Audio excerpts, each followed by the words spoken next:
footage of Jake doing manual labour. I'll edit that out. Mustang moved for the first time under its own power in probably 10 or 15 years today. It even stopped under its own brakes. That was going to be my question. It's like that brake bleeding effort, did that all come up all right? Or? We'll address that.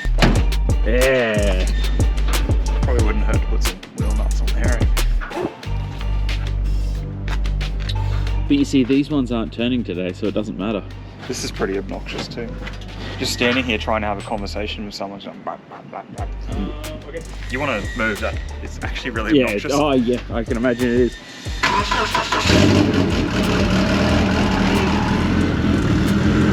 Nick lost the bolt to the steering wheel as well. No, you mean I made it a quick release. A very quick release. Well, it's on a dyno, so if we need to put steering input, Once again, it's already gone badly. It's a well-known fact that everyone that runs a dyno loves the fact that cars turn up finished to the dyno. Matty totally knows. Ready to go, yeah. This is only because Mr. Matthew is off to Italy on Wednesday. So it was, and he doesn't come. Yeah, he doesn't come back until 2 days after Kenda.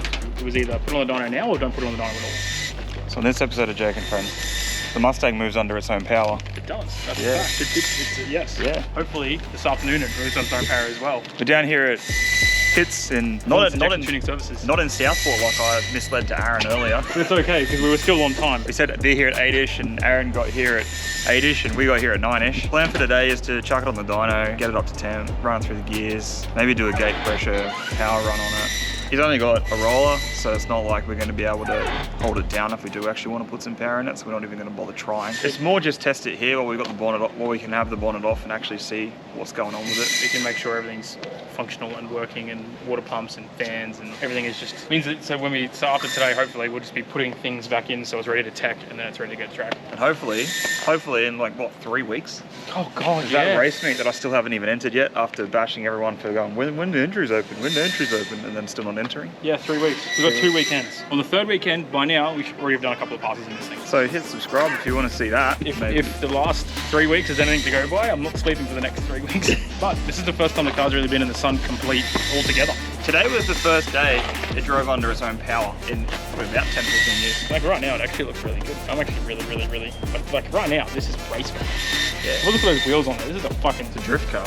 This is a get in it. Sexy Rezac on the back of it. This is an Outlaw 235 car is what it is. They're 2355s, aren't they? No, they're 255s. No, they're 235s. Oh, they are 235s. Yeah. Oh, good, that's still handy. An Outlaw 235. It was like 2 weeks ago, two weeks and a year ago or something like that I crashed it, didn't crash it, I re-teched it, I re-licensed it. And now we have a completely different car. It's going to go like a second faster. And here we are. Hopefully it makes some noises and does some things and everyone's happy and we can come off the dyno and we can just tech it and it's done. And we don't see the oil pressure flatline when it breaks the standard pump gears. Shut your dirty whore mouth. No, we know that you can get like 50 fasters out of a set of oil pump gears, so we're just going to change them with the oil filter. Yeah, if you haven't bought shares in 3RZ oil pump gears yet, it's too late. We've already ordered them all.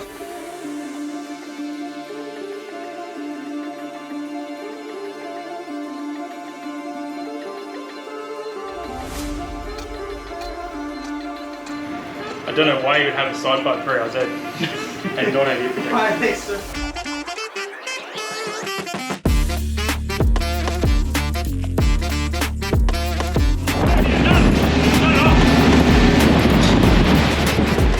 The V-band for the turbo's not on. Like it's the bolts that don't come out of it.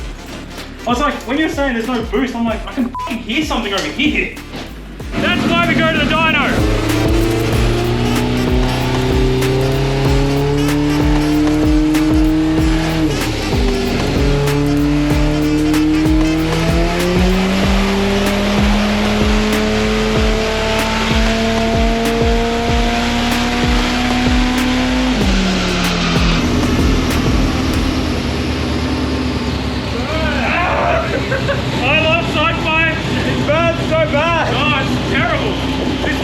Yeah, so it's fine.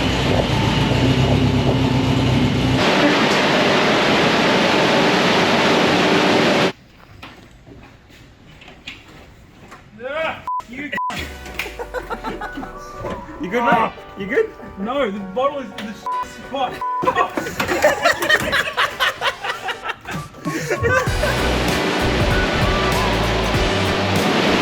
issue is it spits dry belts off every now and then, and it's just about to spit one off. Does it all the time. Every time I run it with no water pump on it.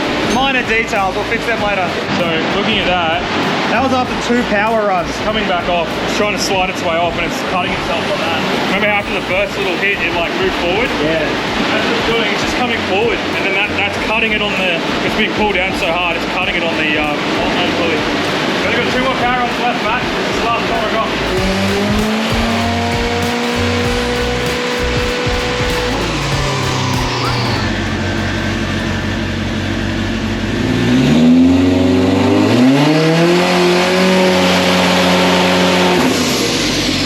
Happy, Nick? Make good power. Mystery power. We're not gonna Not post going to it. make it out like, yeah, we're not going to point out how much power it made, but it made decent power for what it is. It still has 4 cylinders, they're still installed, the rods are still in it.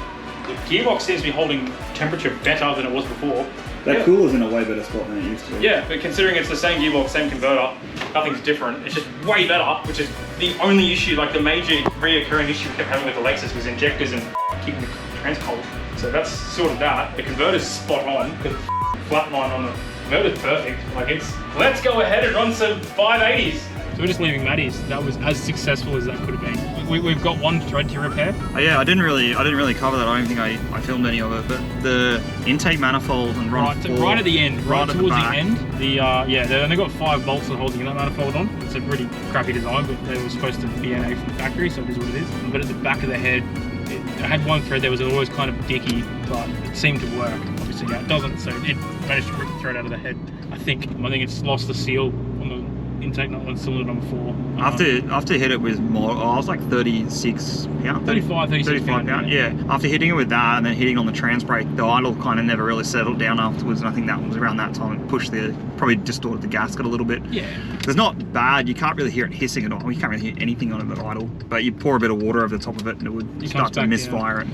I thought you may have done my favourite little forbidden sneeze and just on the trans brake. My car used to love doing that. Trans brake test was success. Running test was success. Boost like test 20, was success. 20 or 30 Ks on that.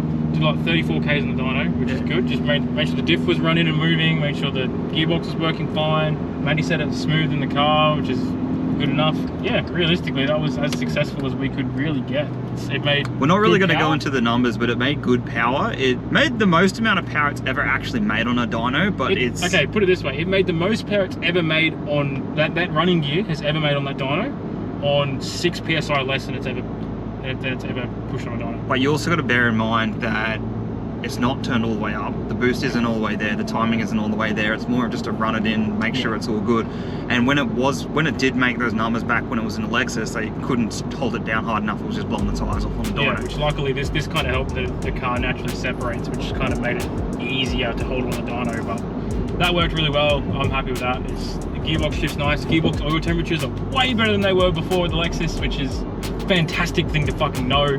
Yeah, got to figure out why the belt comes off and fix that.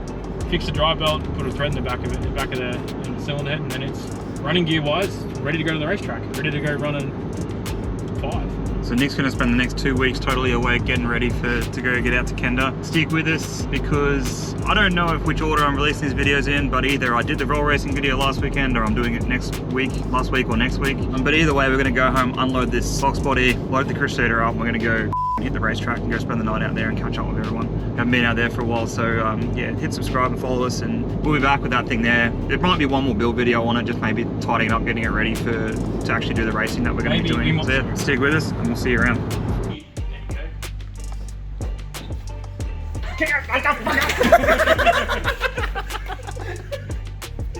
You said bad things up when you were there. You're right. It feels a lot better when it's not you just get fucked. You're right.